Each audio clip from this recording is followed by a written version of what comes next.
Hey there, Tater Tots. It's raining outside, it's raining inside, it's raining everywhere. But we've got, let's see if I can do this, a lot of stuff that we need to get to this episode.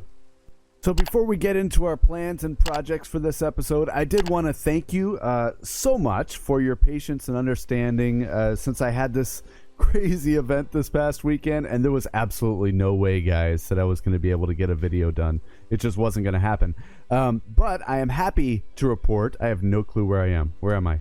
I'm happy to report that the event was a great success, and it was so much fun. But yeah, again, it would have been way too busy. So what I did last week, by the way, is I put on a little bit of an impromptu stream. And so check that out. I did put it on the YouTube channel. I wasn't sure if I was going to, but I ended up doing it.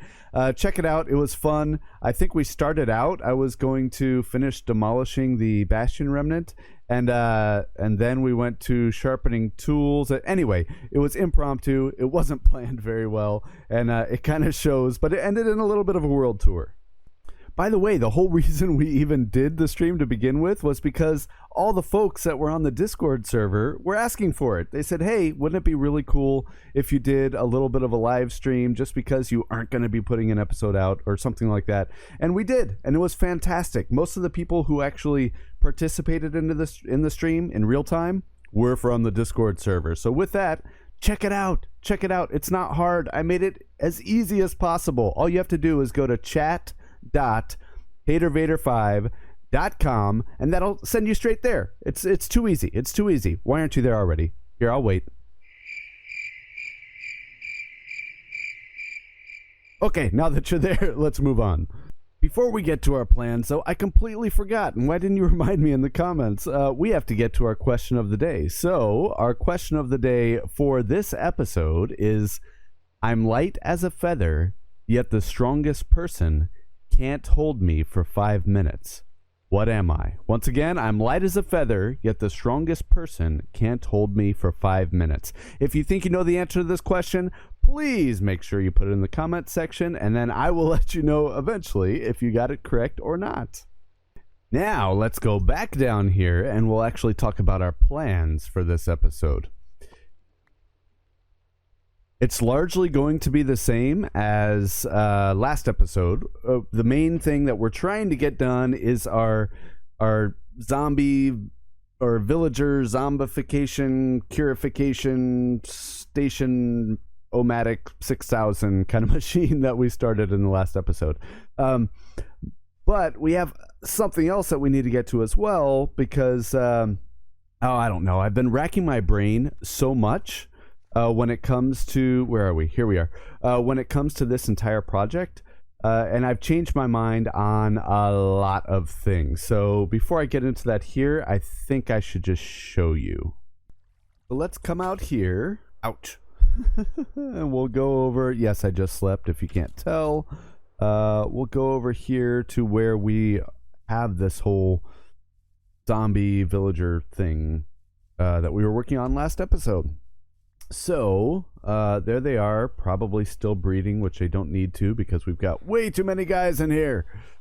So let's go down here. I think this is this it? This it? Where am I? Yeah, I guess this is it. Okay. So here we are. We'll go down here just like we did before. And, the main thing that I've kind of changed my mind about is the number of stations that we're going to have.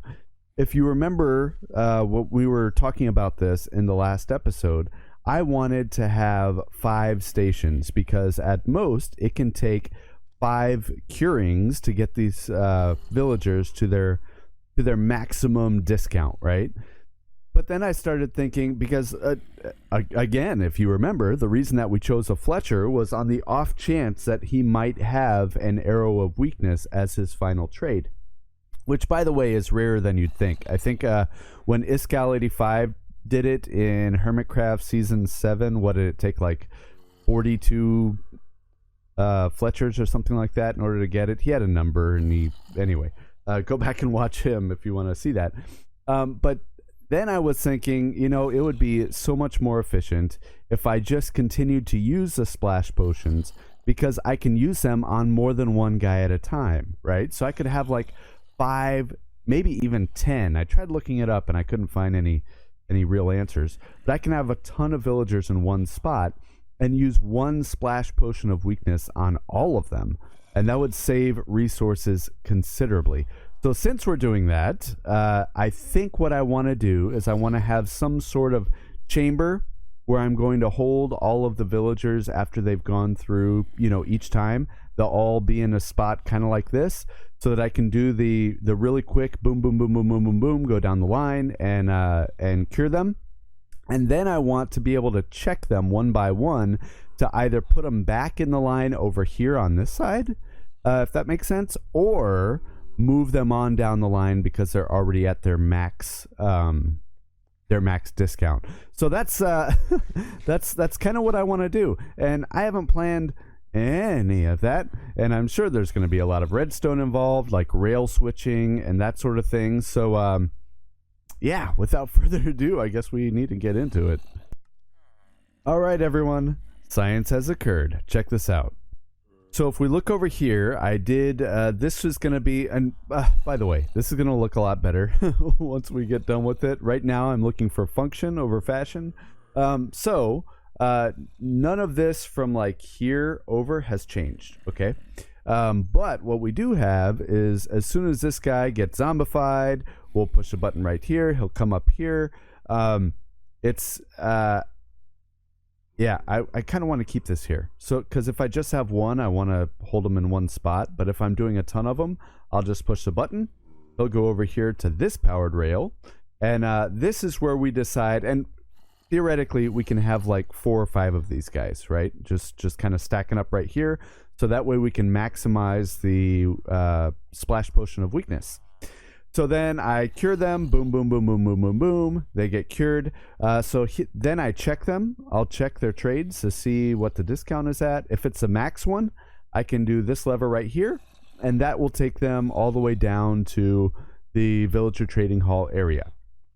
Great success, right?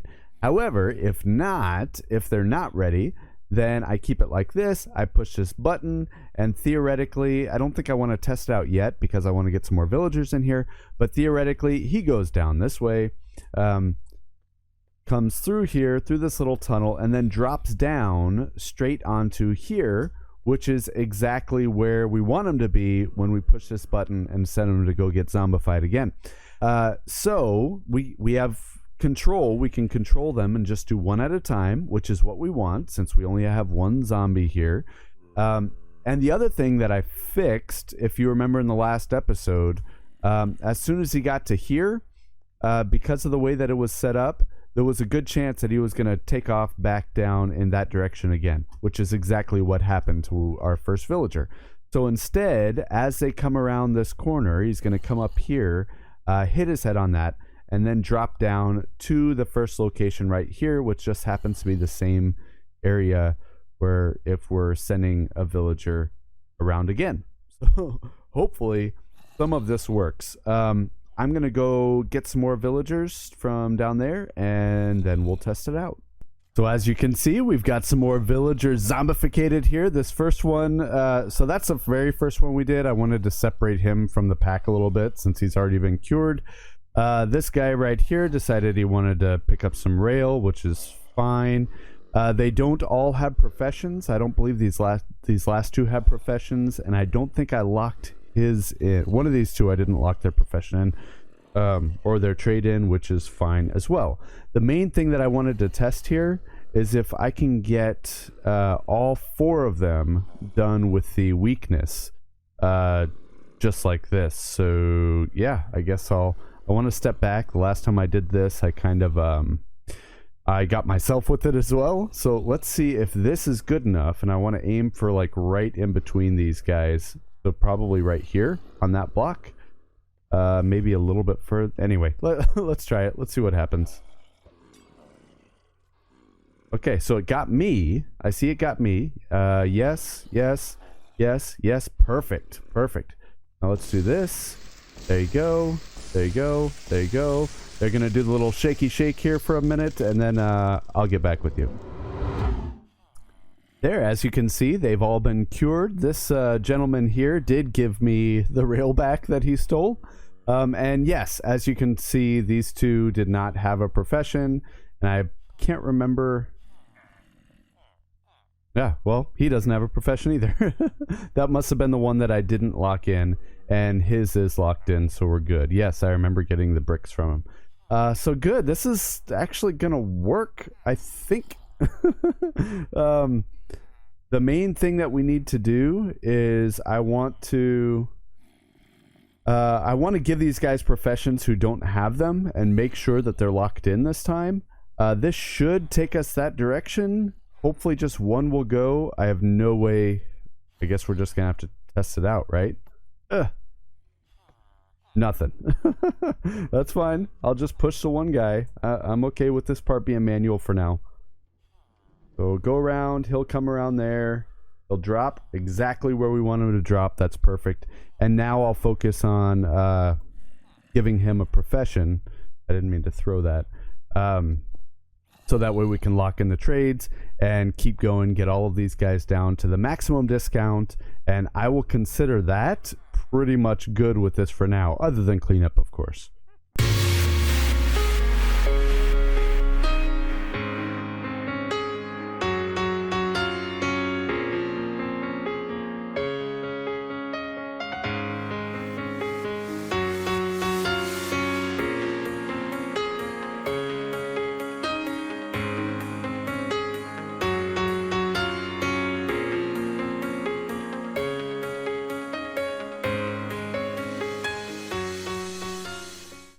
And there we go. You can see I cleaned it up a little bit in that first person time lapse. I feel like I don't do enough of those.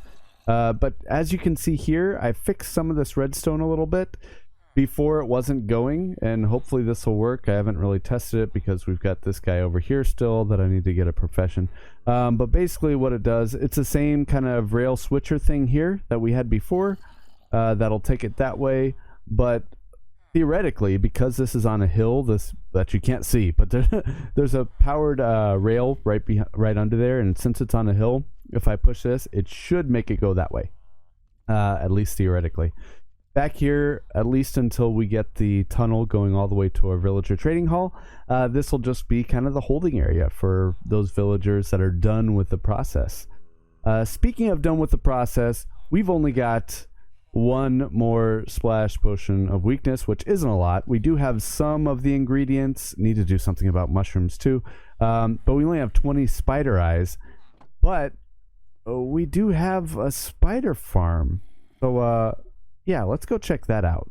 So if we go over here to the original collection area for our creeper farm, we're also collecting spiders here. You know, I don't know if a lot of people realize that. But let's see if we can see some come down. They should here momentarily. Shouldn't take too long. There we go. Yeah, I see the spiders coming now. That's perfect. I just had to sleep for whatever reason. Or probably I unloaded a bunch of caves down here. Because it is, it is cranking now. That is nuts. So we're getting all of these. We're killing all of these spiders. But we're not getting anything from them except for the string. So my idea is to do something about that. I haven't really planned it that much. However, I do know that I want to have some sort of water that'll maybe push them into, let's say, this corner right here, where I can smash them with a sword. Do I have a sword? There's a sword. So I can smash them with a sword and actually get the drops, the spider eye drops. That's the idea. Since we already have this, it does work pretty well. We'll see. Yeah, so let's do a third-person time-lapse. This might be a really derpy time-lapse because I'm not really sure how I'm going to do this, but we'll figure it out as we go along. Well, this is embarrassing. The replay mod footage for me upgrading the creeper and spider farm got corrupted, and there's nothing we can really do to get it back. So instead of a time-lapse right here, and I'll even put some music in, I want to showcase a little bit of art that we've gotten recently. So here's one from Kat, and Kat actually just put out her very first Minecraft Let's Play YouTube video. She's been a huge streamer for a long time. Actually, she's got a ton of followers on Twitch. But I will go ahead and leave her channel in the description because you really need to check out her first video. Really proud of the work that she's put into it. And here's one from Burrito. So Burrito, you may have heard of his name before because I think he's been the comment of the week once or twice, but he's also the admin of my Discord server. So Burrito is really big into art and texture packs and things like that, and he actually made this this texture pack thing. I don't know, he knows more about this stuff than I do, of Tater Vader as a totem of undying, and this is absolutely awesome. I'll put a link. You can actually get this texture pack, by the way. I'll put a link to that in the description as well. And this next one is from Iron Ignite. This is a really funny one as well. Iron Ignite has been very active on the Discord server. So I just wanted to showcase these fantastic artists, and if you want to see more stuff like this, head on over to the Discord server. We're having a really good time over there. Now back to Tater's world. Well, goodness, that was quite the adventure, but we've got a working system here. So what I've had to do, because these guys do want to explode every once in a while, is I have to kind of hit them at this angle, and it took us forever to figure out a way for the spiders to not be able to climb up. At first I had some signs on glass blocks. Well, first I had the glass blocks, they could climb. Then I put some signs around the edges of the glass blocks thinking that could do it, and they could still climb. And then I read somewhere that they couldn't climb soul sand. That's not based on fact, because they absolutely could. So then I finally saw somebody said something about having fences. I did a lot of Googling with this project. Said that you could have fences with the solid block on top and that they couldn't climb out of that, which ended up being absolutely true. So that's great. So yeah, if we can actually see one come down, let's see. There, you can see there's a spider here. Now, he would have already gotten me before. Like, as soon as he sees you start to hit anything, like swing your sword, he gets really upset. But he can't climb. I think I almost blew up. I've got to figure out something else for that. I don't really care. So yeah, they can't climb out of here. The soul sand doesn't necessarily have to be soul sand, but it was already there, so I just left it. And yeah, that makes it good. And then look, I can push this button, water goes away, and they go back to fall damage, which is fantastic. This is going to work really well, I think. Still got my 35 spider eyes. Let's actually fly up to the top to see if there's any more that we got in our storage system over here. And yeah, that is something else that I wanted to do eventually. Maybe not today. Is extend out this this landing platform thing, runway. We'll call it a runway. Let's see if any more came through. Yeah, actually quite a few came through. That's pretty awesome. I'll take that out. I'll take that out. Thank you very much. So yeah, we're at 49 spider eyes. That is plenty for what we need for now. And if we need more, we've got a way to do that. So with that, I will catch you over at the base. And now that we're back at the base, let's head down here to our bedroom like we do in every episode. And it is time for my favorite part. We get to showcase another comment from one of you. So the comment of the week for this week comes from, drumroll please, Dee Christensen has been a fantastic supporter in the comment section since way at the beginning. Always leaves fantastic comments. Also an active member of the Discord community that we have. And even more importantly, Dee decided to start doing Let's Play videos again recently. So go check out her channel. I'll make sure that I put that in the description as well. The comment that Dee left was the answer for the question of the day last week was piano. Absolutely true. And she also said, love the video. So thank you very much, Dee, for the continued support. And hopefully we can pay you back a little bit with the support of your own videos as well. But with that, you know what time it is. we are out of time for this episode. Thank you so much for watching. If you enjoy this kind of content, give it a little thumbs up there towards the bottom. It really does help to support the video. And if you want to keep seeing these sorts of videos, then, consider subscribing. It's a completely personal choice, completely up to you. But that is the easiest way to get the newest episodes as they come out. That's all I've got. So I will catch you in the next episode. See ya.